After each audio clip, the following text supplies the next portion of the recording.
Good morning class fifth. आज हम इस वीडियो में व्याकरण सोपान का पार्ट 2 पढ़ेंगे जिसका नाम है वर्ण और वर्तनी। इससे पहले हमने भाषा के बारे में जाना था और आज हम पढ़ेंगे वर्ण और वर्तनी। तो चलिए स्टार्ट करते हैं, जानते हैं वर्ण किसे कहते हैं और वर्तनी क्या होता है। तो वर्ण होता है, वर्णों से ही क्या बनते हैं, वाक्य बनते हैं। इसलिए वर्ण क्या होती है, भाषा की सबसे छोटी इकाई। वर्ण भाषा की सबसे छोटी इकाई है जिसको मिलाकर बनते हैं शब्द और शब्दों से मिलते हैं वाक्य। जैसे आप देखेंगे पानी, पानी शब्द में कितनी ध्वनियां हैं, प है, उसमें आ की मात्रा है, न है और न पे ई की मात्रा है। 4 ध्वनियां इसमें मिली हैं तब जाके एक शब्द बना है पानी। वर्ण भाषा की वह सबसे छोटी ध्वनि है जिसके और टुकड़े नहीं किए जा सकते। अब आप खुद ही देख रहे हैं कि सबसे छोटी ध्वनि है तो इसके और टुकड़े नहीं किए जा सकते।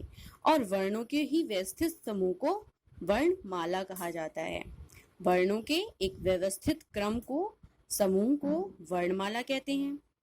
वर्ण के भेद, वर्ण के कितने भेद होते हैं? वर्ण के 2 भेद होते हैं, स्वर और व्यंजन। स्वर एवं व्यंजन किसे कहते हैं? स्वर किसे कहते हैं? स्वर वे ध्वनियां होती हैं, ध्वनियों का अर्थ यहाँ पर वर्णों से है। स्वर वे ध्वनियां होती हैं जिन्हें बोलते समय हवा बिना रुकावट के मुंह से बाहर आ जाती है। हवा बिना रुकावट के मुंह से बाहर आ जाती है। जैसे कि अ से लेकर अ तक, अ से अ तक आप बोल के देखेंगे तो इनमें बिना रुकावट के हम इनको बोल पाते हैं।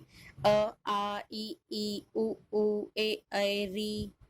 तो आपने देखा कि इनमें हमने बिना रुकावट के इनको बोल लिया और इनकी संख्या होती है 11। स्वर संख्या में 11 होते हैं। वहीं व्यंजन क्या होते हैं?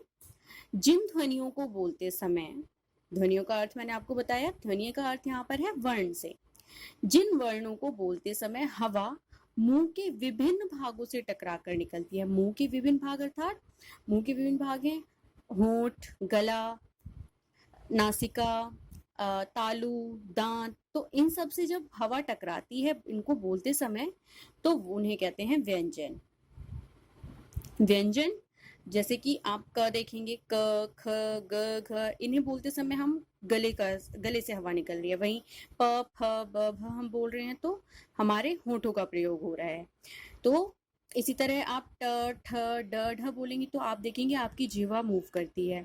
तो जब जीभ मूव करती है, मुंह से होंठ का इस्तेमाल होता है, तो ये विभिन्न भाग हैं जो हमारे मुंह के, इनसे टकराकर जब हवा निकलती है तो उनको व्यंजन कहा जाता है।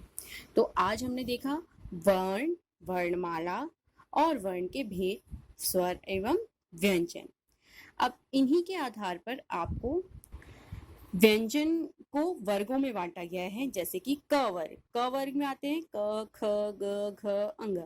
च वर्ग में आते हैं च, छ, ज, झ, इया। ट वर्ग में ट, ठ, ड, ढ, ड।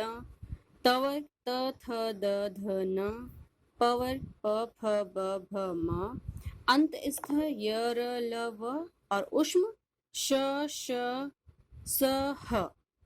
तो ये सभी व्यंजन हैं और इनको उच्चारण करते समय मुंह से हवा कहीं ना कहीं टकरा कर निकलती है। तो आज हमने व्यंजन और स्वरों को जाना। इसी के आधार पर आपको ये गृह कार्य करने हैं। पहला प्रश्न है, दिए गए व्यंजन वर्णों को वर्णमाला के क्रम के अनुसार लिखना है और उनसे आपको 2-2 शब्द बनाने हैं। तो आपको यहाँ पर कुछ वर्णमाला के व्यंजनों को दे रखा है, थ, भ, ज, ण, स, र। इनको आपको वर्णमाला के क्रम के अनुसार लगाना है और उससे 2-2 शब्द बनाने हैं। जैसे पहला है ज, तो ज वर्णमाला का क्रम में सबसे पहले आता है। तो पहले ज और ज से संबंधित 2 वर्ड, एक जहाज, जलचर। इसी तरह ज के बाद आने वाला आपको वर्ण लिखना है और उसके बाद उसके 2 नए शब्द बनाने हैं। तो आज की वीडियो के लिए इतना ही। धन्यवाद।